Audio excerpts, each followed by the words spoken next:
Assalamu alaikum. So, in the last class, we started the 20 marker answer for market failure topic, right? This is the first paragraph.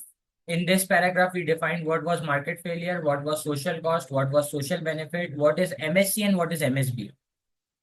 In the second paragraph, we discussed what was socially optimum level of output, where MSC is equal to MSP. If we operate more than socially optimum level, what will happen? If we operate less than the socially optimum level, what will happen? Then we discussed In the third paragraph, we discussed about causes of market failure, which includes public good, merit good, and demerit good. Okay. Now today we will discuss about the policies and about the conclusion. तो जरा मुझे बताइएगा please, demerit good को solve करने के लिए government दो policies use कर सकती है, इनडायरेक्ट टैक्स और एडवर्टाइजमेंट, राइट? तो पहले शुरू करते हैं डीमेरिट से। The government the government can use many policies the government can use many policies to deal with issue of demerit demerit goods. Okay sir, first policy जो government use कर सकती है इसको अंडर प्रोड्यूस करने के लिए, वो कौन सी यूज कर सकती है? Indirect tax. तो लिखूं भाई, one of the policy is indirect tax. Sir, knowledge का मार्क लेने के लिए पहले मुझे छोटा सा बताना पड़ेगा कि इनडायरेक्ट टैक्स क्या होता है। तो आपको याद है इनडायरेक्ट टैक्स क्या होता है? बेटा, इनडायरेक्ट टैक्स वो टैक्स है जो गुड्स एंड सर्विसेज पे लगता है। याद है आपको? One of the policy is indirect tax, which is a tax imposed on which is a tax imposed on which is a tax imposed on goods and services. Indirect tax वो tax है जो goods and services पे लगता है। ठीक है, सही है। which results in which will cause a decrease in supply, comma, being underproduced। Sir, supply कम होगी तो अंडर प्रोड्यूस्ड हो जाएगा, सही कह रहा हूँ? बीइंग अंडर प्रोड्यूस्ड, ठीक है, comma overcharge and under consume, comma comma overcharge and under consume. ठीक है, तो मैंने क्या लिखा सर? गवर्नमेंट डीमेरिट गुड के मसले को सॉल्व करने के लिए जो पॉलिसी यूज कर सकती है उसका नाम है इनडायरेक्ट टैक्स। इनडायरेक्ट टैक्स से सप्लाई कम होगी तो ये अंडर प्रोड्यूस होगा, जिसकी वजह से ओवरचार्ज होगा और फिर ये हो जाएगा अंडर कंज्यूम। ठीक है, सही। अच्छा जी, इसके बाद फिर मैं क्या लिखूंगा? In case of demerit goods in case of demerit goods the external cost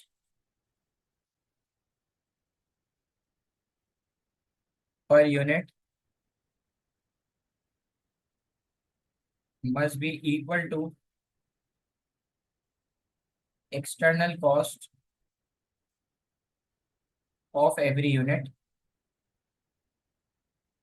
must be equal to external cost of every unit. So equilibrium will shift to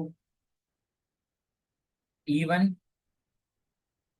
where MSC is equal to MPC plus tax. बेटा, जितने की external cost थी उतने का tax हो जाएगा, ऐसा ही है, ठीक है ना? That is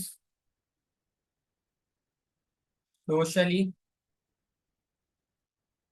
optimum that is socially optimum level of output where MSC is equal to MSB and the per unit tax area is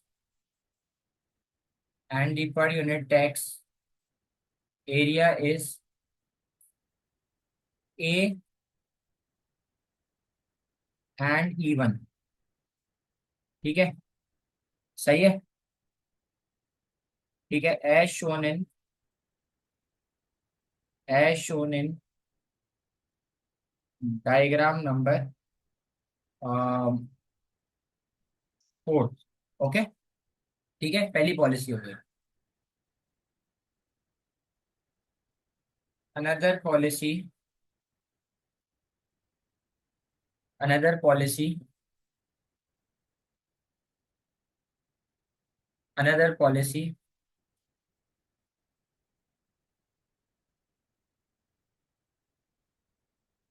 the government can use is advertisement। कौन सी पॉलिसी अंडर कंज्यूम करने के लिए government क्या use कर सकती है? Advertisement. तो बेटा एडवर्टीजमेंट का मकसद होगा, ये ओवर कंज्यूम है तो इसको क्या करना? अंडर कंज्यूम करना। ठीक है, can use is advertisement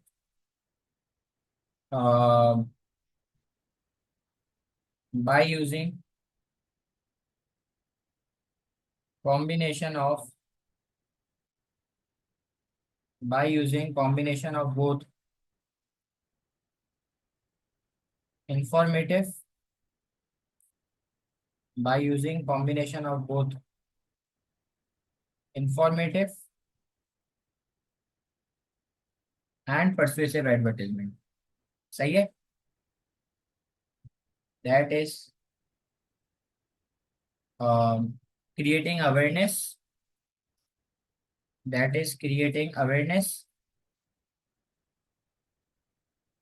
about negative externalities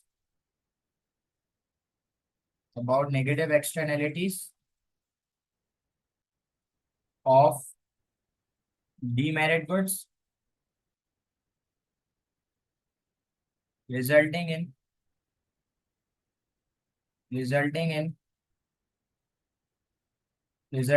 a fall in demand as shown in diagram number 5।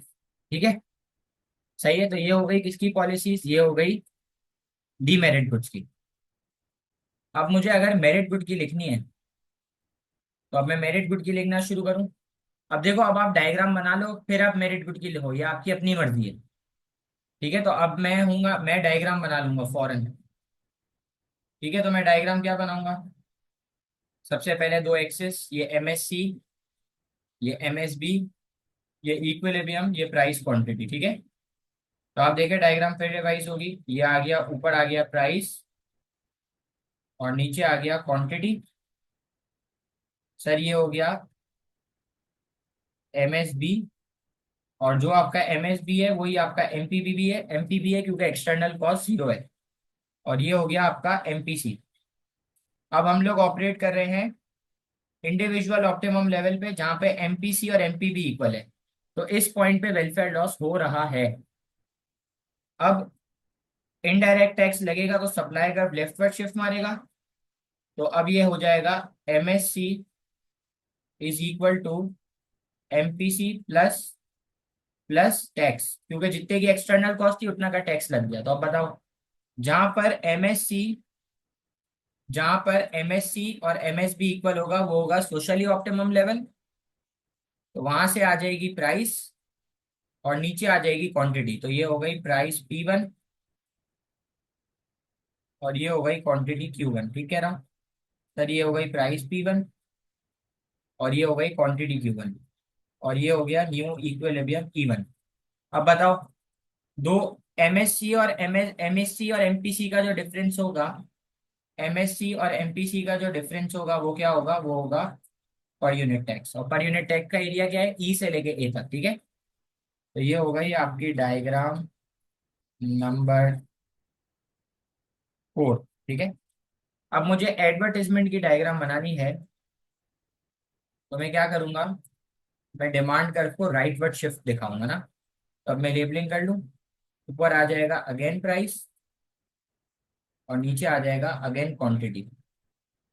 ठीक है सर, ये डिमांड कर्व डाउनवर्ड हो गया, सप्लाई कर्व अपवर्ड हो गया, जहाँ पे दोनों इक्वल वो इक्विलिब्रियम। ये प्राइस क्वांटिटी, डिमांड बढ़ेगी क्योंकि एडवर्टीजमेंट हो रही है, तो डिमांड कर्व किधर शिफ्ट करेगा, डिमांड कर्व करेगा राइटवर्ड शिफ्ट, ये न्यू इक्विलिब्रियम, तो ये न्यू प्राइस न्यू क्वांटिटी आ गई। तो मुझे बताएं जरा, ये डिमांड हो गया, ये सप्लाई हो गया, ये इक्विलिब्रियम हो गया, ये प्राइस हो गई, ये क्वांटिटी हो गई। सर डिमांड कर्व ने डी से D1 के ऊपर शिफ्ट मारा, तो ये न्यू प्राइस P1 हो गई, और ये न्यू क्वांटिटी Q1 हो गई, और ये हो गया न्यू इक्विलिब्रियम E1। ठीक कह रहा हूँ। तो ये प्राइस भी बढ़ गई, ये क्वांटिटी भी बढ़ गई। ठीक है, ये प्राइस भी बढ़ गई और ये क्वांटिटी भी बढ़ गई, और ये हो गया न्यू इक्विलिब्रियम। सही है। तो ये हो गई बेटा आपकी डायग्राम नंबर 5। तो हमने डीमेरिट गुड्स तक लिख दिया। सही है, हमने डीमेरिट गुड्स तक इसको समझा दिया। डीमेरिट को सॉल्व करने के लिए क्या क्या कर सकती है गवर्नमेंट, अब मैं इसको समझाऊंगा मेरिट गुड्स की policies.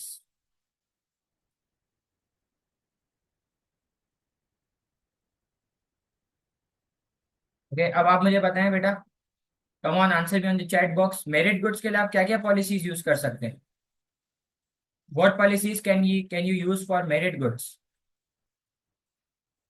Okay, what policies can you use for merit goods, subsidy and advertisement ना। तो let's start.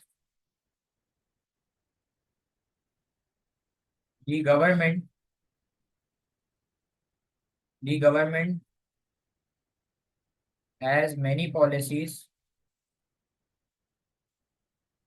to deal with issue of merit goods. The government has many policies to deal with issue of merit goods. One of the policy, one of the policy is subsidy, which is a grant or cash payment. Subsidy क्या होती है बेटा, subsidy एक grant या cash payment है जो government देती है प्रोड्यूसर को। तो क्या लिखूं, one of the policy subsidy which is a grant और cash payment which will increase which will increase supply of merit goods, being overproduced, being overproduced and overconsumed, being overproduced and overconsumed. सही है। to be effective to be effective the per unit subsidy must be equal to the per unit subsidy must be equal to per unit external benefit। जितने की आपकी subsidy है उतने का आपका external benefit होना चाहिए। तो मतलब आपकी पर यूनिट सब्सिडी आपके पर यूनिट एक्सटर्नल बेनिफिट के इक्वल होनी चाहिए। तो your equilibrium will shift to E1 where MSB is equal to MPB sorry, where MSB is equal to MPB plus EB and MSC is equal to MPC plus subsidy. तो plus subsidy क्यों होगा, क्योंकि merit good में external cost तो नहीं होती ना, external cost तो वैसे ही जीरो होती है। ठीक है, that is your socially that is your socially optimum level that is your socially optimum level. सही है, that is your socially optimum level. ठीक है, where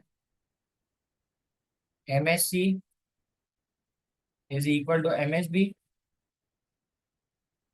and the per unit subsidy area is and the per unit subsidy area is A till E1, A till E1। ठीक है, as shown in diagram number 6। ठीक है, अब subsidy की diagram बना देंगे। दूसरी पॉलिसी क्या यूज कर सकते हैं? Another policy is advertisement. तो सवाल है, मेरा एक क्वेश्चन है आप लोगों से, मुझे जरा बताइएगा, क्या अब हमें समझाना होगा कि एडवर्टिजमेंट क्या होती है, या नहीं डायरेक्ट लिख दूंगा?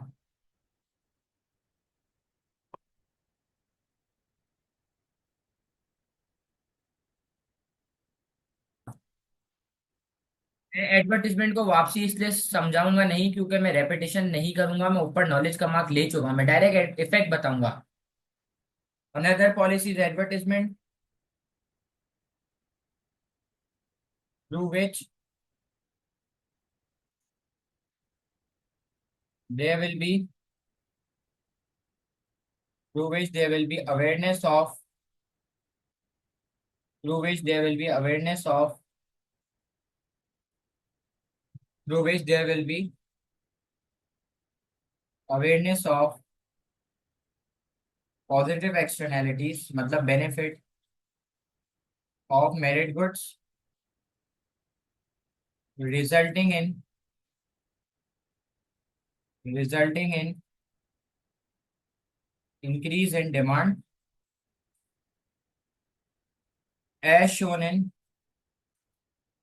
Diagram number 5। ठीक है, as shown in diagram number 5। ठीक लिखा है भाई? अब ये डायग्राम नंबर 5 है।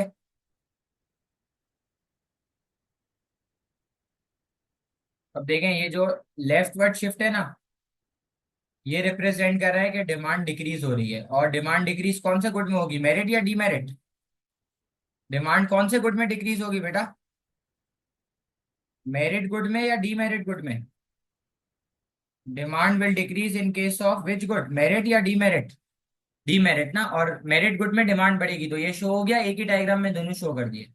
अब मैं बस एक सब्सिडी की डायग्राम बनाऊंगा और फिर कंक्लूजन लिख दूंगा। ठीक है, now first I will make two access.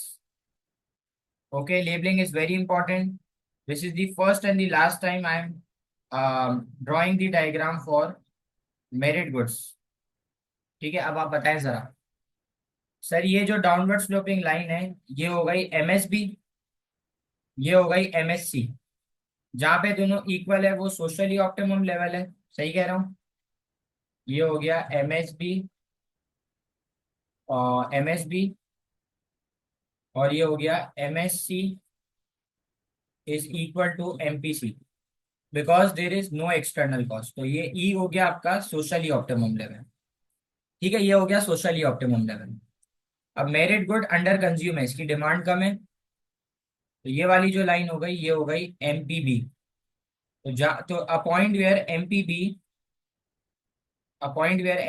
and MPC is equal, a point where MPB and MPC is equal is known as individual optimum level। तो अभी आपकी प्राइस जो है वो है P1 और क्वांटिटी है Q1। ठीक है, अब गवर्नमेंट को सब्सिडी देनी है, तो सब्सिडी से प्राइस भी कम होगी, क्वांटिटी भी बढ़ेगी, तो गवर्नमेंट सब्सिडी इस पॉइंट पर देगी। गवर्नमेंट सब्सिडी किधर देगी? गवर्नमेंट सब्सिडी देगी, मैं ग्रीन पेन यूज करता हूँ, गवर्नमेंट सब्सिडी देगी इस पॉइंट पर, गवर्नमेंट सब्सिडी देगी इस पॉइंट पर। तो आप देखिएगा, इस पॉइंट पे अब हो जाएगा MSC is equal to MPC plus subsidy, क्योंकि एक्सटर्नल कॉस्ट नहीं है, एक्सटर्नल कॉस्ट की जगह सब्सिडी हो गई। तो ये आपका न्यू इक्विलिब्रियम हो गया। और ये क्या हो जाएगा, ये हो जाएगा MSB is equal to MPB plus EB, EB की जगह क्या कर देंगे, एक्सटर्नल बेनिफिट की जगह सब्सिडी कर देंगे, ठीक है। तो अब आपका इक्विलिब्रियम चेंज होके ई से ई टू हो गया, और जो हो गया वापसी क्या हो गया, ये वापस हो गया सोशली ऑप्टिमम लेवल, ये वापस क्या हो गया, ये वापस हो गया सोशली ऑप्टिमम लेवल, प्राइस और कम हो गई और क्वांटिटी बढ़ गई। तो ये हो गई बेटा आपकी diagram number 6। Now we are only left with the conclusion part, जिसके आपके 6 मार्क्स मिलेंगे। इज इट क्लियर गाइस यहाँ तक? Okay, now I have to gain the conclusion mark ना। सो हम how will I gain the mark for conclusion? To conclude, in the light of our discussion, in my opinion, all policies to deal has some disadvantages. As we go for, if we go for imposing indirect tax, so as there is inelastic demand, so people will keep on consuming it, and it is also difficult to determine per unit tax, as it must be equal to per unit external cost, for which we will have to conduct research, which will be costly. Moreover, if high tax is imposed, it will lead to inflation in the country, and if low tax is imposed, it will be ineffective. तो इसने tax के disadvantage बताए कि एक तो indirect tax लगाने का कोई फायदा नहीं है, क्योंकि हमारी डिमांड जो है वो इनलास्टिक है। फिर इसने बोला कि जो इनडायरेक्ट टैक्स है वो पर यूनिट एक्सटर्नल कॉस्ट के इक्वल होना चाहिए, और उसके लिए रिसर्च करनी पड़ेगी, रिसर्च जो है ना वो कॉस्टली होती है, और दूसरा टाइम कंज्यूमिंग होती है। अगर मैं टैक्स को बढ़ा दूंगा तो मुल्क में महंगाई आ जाएगी, और अगर जो है ना मैं वो टैक्स को कम कर दूंगा तो इनफेक्टिव हो जाएगा। If the government goes for imposing subsidy, so it is difficult to identify per unit subsidy, as it has to be according to per unit external benefit। जितने की सब्सिडी है उतने का एक्सटर्नल बेनिफिट होना चाहिए, और ये डिटरमाइन करना बहुत डिफिकल्ट है। अगर कर भी लेंगे तो उसके लिए रिसर्च करनी पड़ेगी, और रिसर्च का डिसएडवांटेज ये रिसर्च कॉस्टली है, और लैक ऑफ इंफॉर्मेशन की वजह से अगर फ्री भी होगा तो भी लोग मेरिट गुड को कंज्यूम नहीं करेंगे।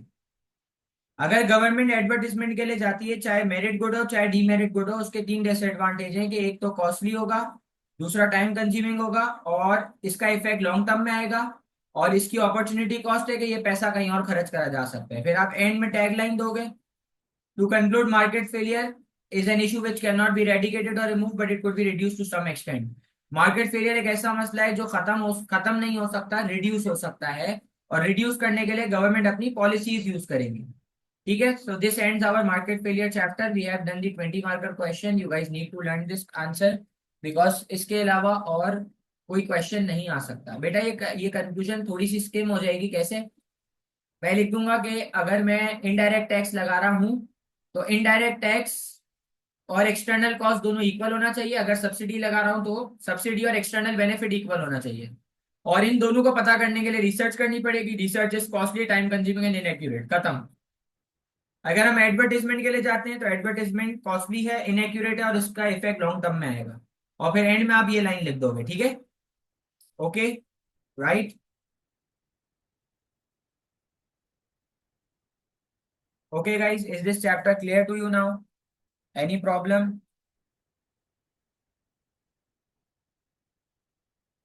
ओके, मैं आपको ये पीडीएफ अभी भेज रहा हूँ, just give me a second. मुझे कल एक एक्स्ट्रा क्लास रखनी है। Ayesha, can you please tell me आपकी क्लास कल कितने बजे है शाम में?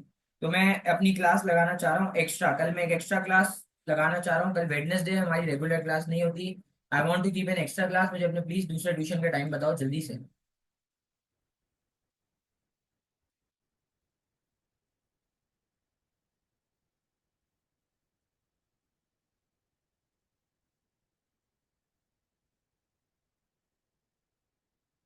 जल्दी से बता दो कल कितने बजे क्लास होती है तुम्हारी। या just sending end a minute, just give me a minute. बेटा आयशा, जवाब दे दो please.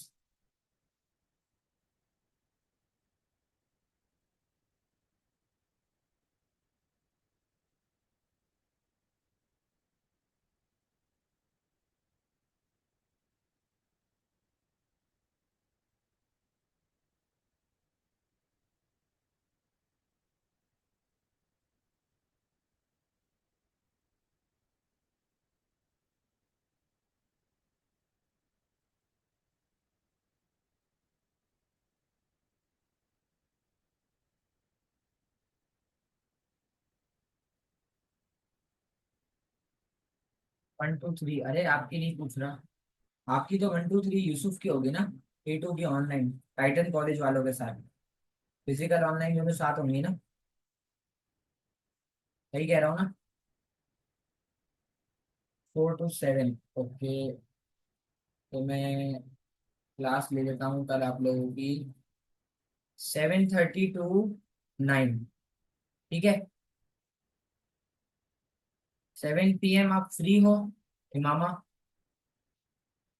After 7 are you free or you will have a class at 7?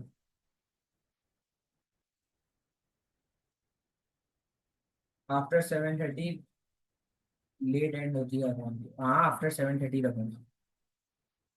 ठीक है।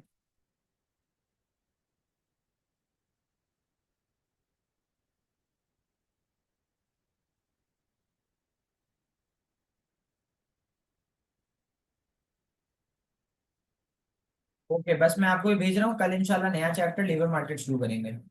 जा सकते हैं आप लोग, ठीक है, थैंक यू।